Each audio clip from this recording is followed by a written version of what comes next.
We can't stand for exemptions. They are a bridge. They are to secure employment. That's it.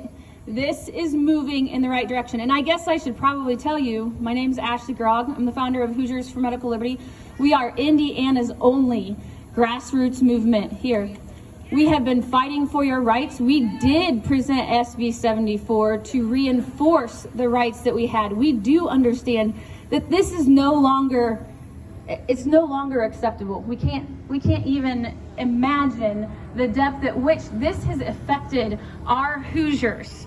Right now, I'm in the midst of working with an attorney for the Ascension employees. If you guys if you work for Ascension or you know somebody who works for Ascension, there are attorneys out there fighting for your rights. And as I read through these stories, it reminds me why I do what I do every day. Because this was not on my list of things to do. I'll be completely honest. I was very comfortable living my happy little nurse life with my 4 kids and family. Yes, and I don't usually talk about God. I keep it all on vaccines. So I'm excited to be here today because we have to understand that God calls each and every single one of us to take action. As a Catholic, this is all a little out of my comfort zone. Woo, right? Well, that's all right. Yeah. That's all right. I'm going to channel my inner evangelical pastor. I've been hanging out with John Jacobs a lot, so, I'm working there. All jokes aside, I heard God asking me to do this. That's right. And this song, Here I Am, Lord, do you know that song? I'm not going to sing. You don't want me to sing. But it ran through my head, and I'm thinking, what are you calling me to do? And I looked back and I said, I don't want to do that. And God said, Ashley, honey, I don't care. And he said, get out there and do it. And I said, okay, fine, but I'm going to put conditions on this. And God's used to that because I'm like, God, I love you so much and please don't hurt me. But I need you to just give me with the right person at the right time. And God said, okay, Ashley, we're going to go ahead and do that. And I said, okay. And about a month ago, God and I had another chat. And I said, okay, God, if you're really ready to take this to the next level, I'm ready. Yeah. And immediately I got goosebumps and the wind changed and I thought, oh, I didn't mean it. I didn't mean it. I was just kidding. Let's not do this. This is hard work. And God said, no. And I was like, yes, sir. And I went and I continued to push on. And he did continue to deliver the right people at the right time. Okay? But what my point is with all this is, are you listening? That's right. Are you listening? Are you hearing where God is calling you? Because whether we like it or not, or whether we acknowledge it or not, God is giving us messages every day. Some people call those coincidences. No, you're mistaken. Those are little love notes from God. He's saying, hey, I need you to help me. I'm not going to strike lightning. This is up to you. Come on. God doesn't work miracles very often through lightning, floods, locusts. The plagues are not coming to save us. God is saying, you've sinned. You're saying you're repenting. Guess what? Here's the yoke. Let's take it. Right? So, what's your role? Are you asking God? Are you saying, here I am? Tell me what I am supposed to be doing. Ask him. For real. Ask him. He'll answer. You may not like it. Hi, my name's Ashley. This isn't my thing. Say, here I am, Lord. Is it leading a group? Is it taking and spending your time? Do you have skills? How can you help the movements that are happening in our state? How can we resurrect our state from this deep, dark place where we constantly feel on fire? We don't deserve that. God didn't send his only son for that. That's right. He died for that. That's right. Rise up and take your rightful place as one of God's children and fight his fight. Okay? No more standing on the sidelines. So what does that mean? I love Sandy. So she inspires me so much. She is such a good person. She helps me get out of my comfort zone. She is definitely one of those people that God has given me. She's been amazing to work with. She can do a lot more than that.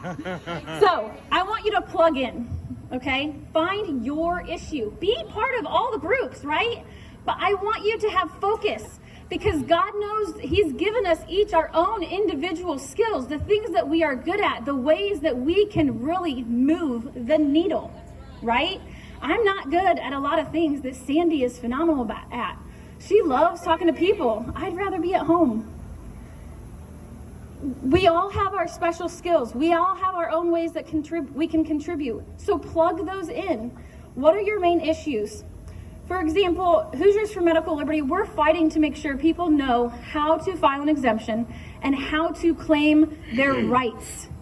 We don't want you just getting fired because you don't stand a chance. That's one of the biggest struggles that we've been seeing with the Ascension employees. If they've either quit or given up, you must stand your ground wherever that is. Is it in the schools? Is it with vaccines? Is it with voting? You must stand your ground and plug in. Amen. Finally, my most important call to action. Talk to your legislator, okay? Yeah. This is where I get my tough love. I talk about tough love here. If you are not talking to your legislator, who are they listening to? Yeah, exactly. Lobbyists. Yeah. Do we want them listening to lobbyists? No, that's a bad plan, okay?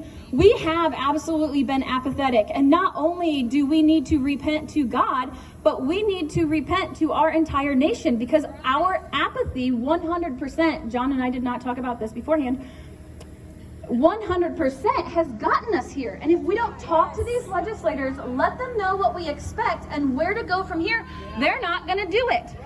So I want you guys to get in contact with your legislators. Since February, we have made this incredibly easy.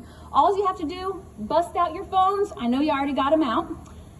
So text RALLY to 260-286-0988. And you can text the word FIND. We've made it super simple to find out who your legislators are. We do calls to action because I know that it's scary. Nobody wants to talk to a legislator. I mean, look at John. He's a terrifying man. Fire and brimstone over there. Just kidding. These are just normal people. But when we do our calls to action, we give you some sample wording. We tell you who to call. We help you through that process.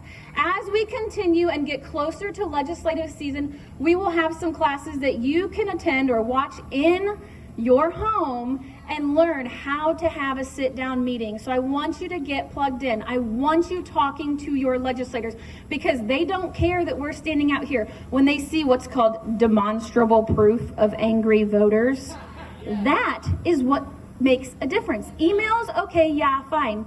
Phone calls, yeah, that's even better. But when you're taking up their time at their office and you're telling them, look, buddy, I either need you to be accountable to what you said you're going to do, or I'm going to have to, just like I would replace an employee, find somebody else to do the job that I asked you for. When you are doing that, I want to be very clear. You treat them like a prospective employee. You give them respect and the benefit of the doubt. You make your expectations well known. And the key to this is you follow through with those actions, because the accountability piece has been missing as well. We keep voting the same way all the time and nothing changes. Okay? So get out there, get involved, talk with them. Finally, if you have texted that number, you're gonna see something about training. There is a Foundation for Applied Conservative Leadership, December 11th. It's a Saturday.